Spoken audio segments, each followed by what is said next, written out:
So you kind of half answered my first question about whether or not you believe that Jesus fulfilled the prophecies in the Torah. Probably not.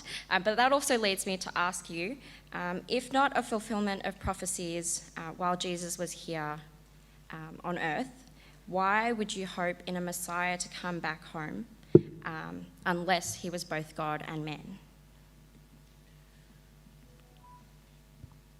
Thank you. The sisters asked the question that as a Muslim, we claim or we believe that in the prophecies of the Torah, of the Old Testament, generally, probably yes or probably no as well as you mentioned. But the question is, if Jesus is going to return back as a Messiah, he's going to come back, you're talking about the second coming, right? Yes. Yeah. So when Jesus is coming back, when is it not that he is God-man? Now, interestingly, even in the Bible, there are stories where people were considered dead for a period of time and they came back to life. Even before Jesus. That does not necessarily mean somebody who comes back is God-man. As I was saying in my talk, the concept of God-man did not exist in the entire Old Testament. No Jew, no Jewish prophet ever taught to their disciples or ever worshipped any God-man. This has been completely out of discussion in the entire Jewish tradition, which spreads over thousands of years. There is not a single incident where Jews or any prophet in the Old Testament worshipped God-man. This is completely against the concept of God, one God. Coming to the subject, why is Jesus coming back? Interestingly, Jesus answers that. Gospel of Matthew, chapter 7, verse 21. When Jesus returns, they will come to him and say, Lord, Lord, we have done wonders and miracles in your name. Who will call Jesus Lord? Jews? No. Muslims? No. Hindus? No. Atheists? Agnostics? No. Who will call Jesus Lord, Lord? Christians. What is the response of Jesus? Jesus will say to them, you people of iniquity, I know you not. Get away from me. Jesus will push these people away.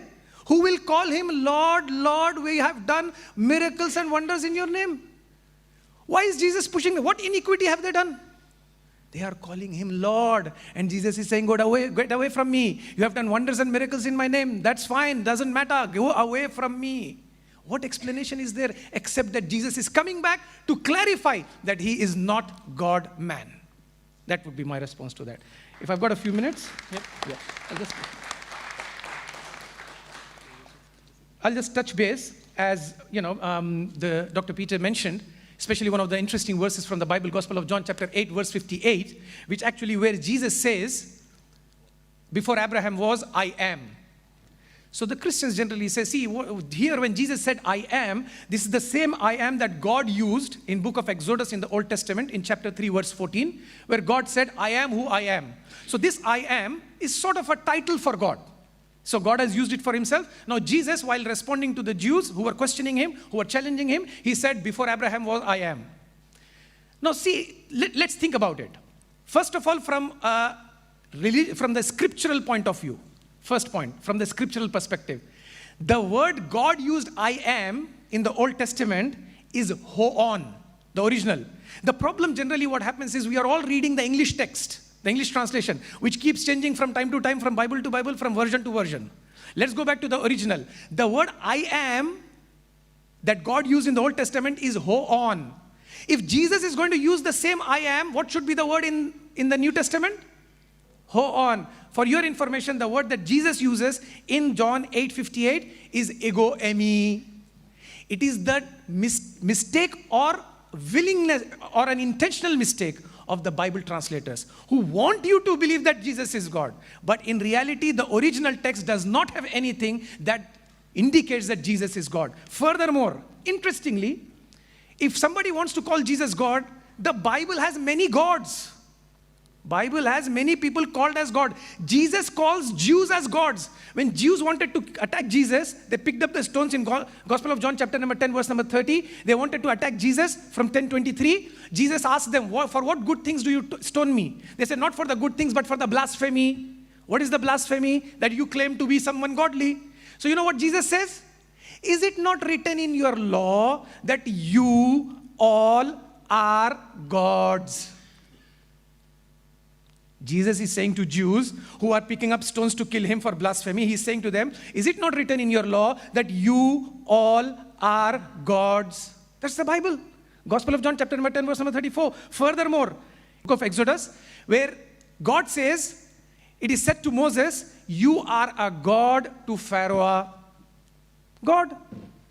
What you see entirely in the Bible, the word God does not necessarily mean you are God. It means you are a prophet of God. The word Lord in the Bible does not mean you are Lord. You know how if you go to the court in Australia, to any of the courts, what do you call the judge? My Lord. Why do you call that? It's a Jewish tradition. The disciples of Jesus are calling Jesus Lord because that's what the tradition that the Jews had. The disciples of Jesus were strong Jewish monotheists. They'd never thought of a God-man. They were calling all the rabbis, the scholars as Lord, so they called Jesus also as Lord.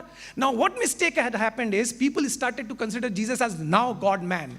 That is why Jesus is returning to rectify, to correct people that there is no God-man. And that is why God sent Prophet Muhammad, peace be upon him, to clarify this and to bring back to oneness of God the same teachings that the previous prophets brought, including the teaching of Jesus, peace be upon him. Wa akhiru da'wana alhamdulillah. Thank you.